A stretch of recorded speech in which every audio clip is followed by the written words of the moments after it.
sobering thought, but motoring has now entered its second century. A fact that's really well demonstrated by this fantastic museum here in the heart of Coventry, which has the biggest collection of British transport vehicles in the world. And it's completely free to get into.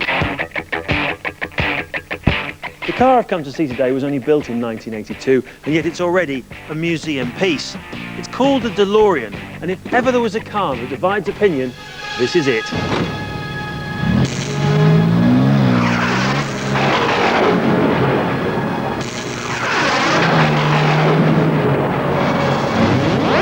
This car is a dinosaur. It's one of the greatest motoring rip-offs of all time. No way, man, this is an icon. This is a piece of motoring history, right? This is the car for the bachelor who's made it. Just look at the design. I mean, it's so 70s. It was out of date before it was even launched. No, people were just looking into the future and they were scared by what they saw. This car is it, man. This car rocks.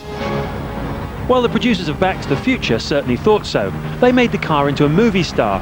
But let's tear away the Hollywood gloss.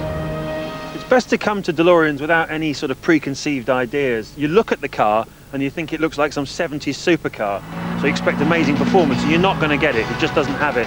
The other things that are really bad about it are the brakes. It has the worst brakes, I think, of any car like this that I've ever driven. And another thing that compounds that problem is the fact that it weighs about 1.5 tons. And you can easily get it out of shape when it's raining, coming out of roundabouts, that kind of thing. The DeLorean is really the story of the car that might have been. Its big problem is that it was rushed into production, it wasn't tested, it didn't have any R&D, there's too many design faults in it, its construction left quite a lot to be desired, and really, to be very fair to everybody, it just didn't stand a chance. It's 20 years since the first cars rolled out of the purpose-built factory in Belfast. With some last-minute help from Lotus, it finally went on sale in the US for more than double its intended $12,000 price tag. This pitched it in against the likes of Porsche, Mustang and Corvette, a super league the DeLorean was never intended to compete in. The company is going to survive as long as I have a breath left in me. The British government had pumped in £80 million before the company folded in 1983, leaving suppliers, many from the Midlands, facing bankruptcy. To add to his problems, John DeLorean was arrested on charges of conspiracy to distribute cocaine. Although he was eventually acquitted, it was a devastating end to a lifetime's dream. So let's take a closer look at this DeLorean, shall we? Well, of course, the first thing that strikes you are these brushed stainless steel body panels.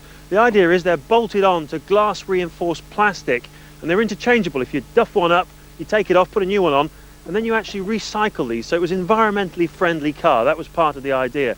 The rear tyres, very fatter in fact than a Porsche 911, which suggests it's a performance car, but it isn't really. And the main reason for that is underneath this attractive 70s louvered engine cover.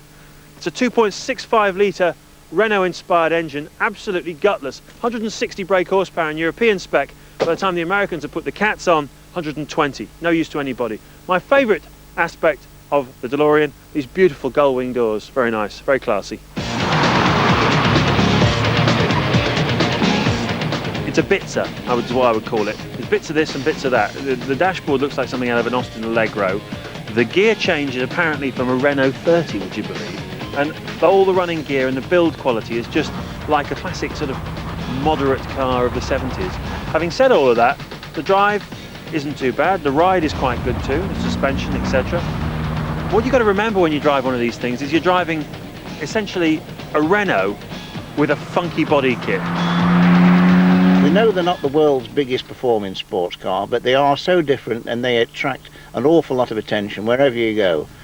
A DeLorean is not for a shy person. Chris Farnham's car is very special. Not only is it one of few right-hand drive models, but it literally came off the production line 20 years ago and went straight into a barn in Leicester, where it's been ever since. It's done just 4 miles, and the owner said if I'm really nice to it, he'll let me add perhaps one more. Let's give it a go. Don't forget, it's not had its pre-delivery check yet, you know. All I did was change the oil, the filter, put 2 gallons of petrol in it, and I turned the key and the thing burst into life.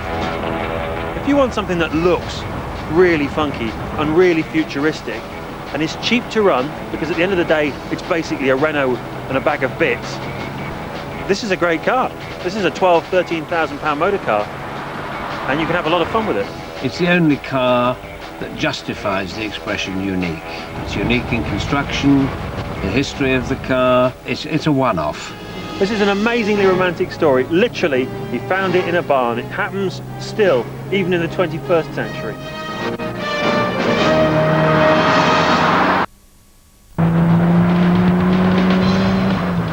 Sounds absolutely wonderful, the note coming out of this exhaust pipe. It's quite quick, 0 to 60 in 8.3 seconds. Pretty good. You can see why it was such a threat to the sports cars that were around at the time.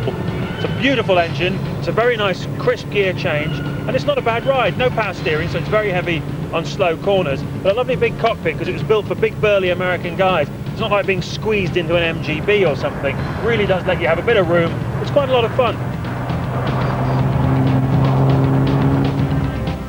Well, here's something we don't do very often on Pulling Power: lift the bonnet on a car. With me is Peter MacDonald, the coordinator of the Midlands Z Club. And Peter, this looks like a very simple piece of engineering. It is. It's a very simple concept. Just a single overhead camshaft engine, twin carburetors, plenty of space around it to work on. Z, a Japanese sign for infinity. Actually, they used really cheap steel on these cars, which means most of them rusted to bits. Didn't even last till the end of the 70s, let alone infinity. The rear panels and the rear wings are now virtually unobtainable in this country. You really have to go to America if you want some parts, where you could have some serious costs in shipping them over. Tough US emissions regulations saw engine sizes grow from 2.4 to 2.6. The 280 saw a change in body style and a still bigger engine, but none matched the performance of the original 240 until this, the 300ZX twin turbo. This heavily customised version represents the last of the line. Big car, big engine and big following amongst supercar devotees. This car retails new at about 40,000. I bought it second hand 4 years ago for 18 and have spent upwards of nearly 30,000 on it since I bought the car. So the car's probably cost me just under 50,000 in total in the last 4 years. It's now 500 brake horsepower where the original car's 280. It's got a racing clutch to compensate for the actual bigger spec engine. The spec now is near about 180 mile an hour and probably could go up above that if I wanted to keep on adding and adding and adding to the car. I'm now at a stage where I'm bored and would start looking for a new project, as the car now has every conceivable item I can put on it. On a completely different aspect, I'm getting stick from the wife over the cost.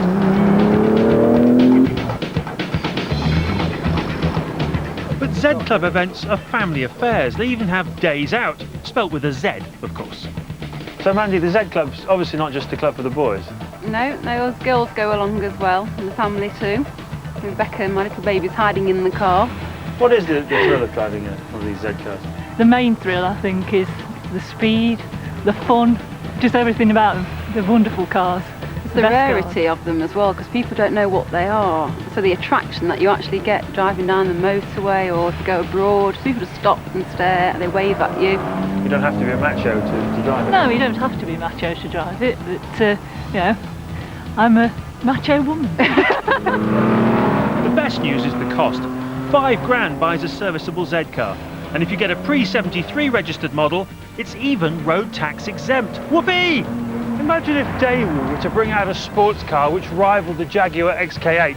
That's the achievement the Z car was 30 years ago.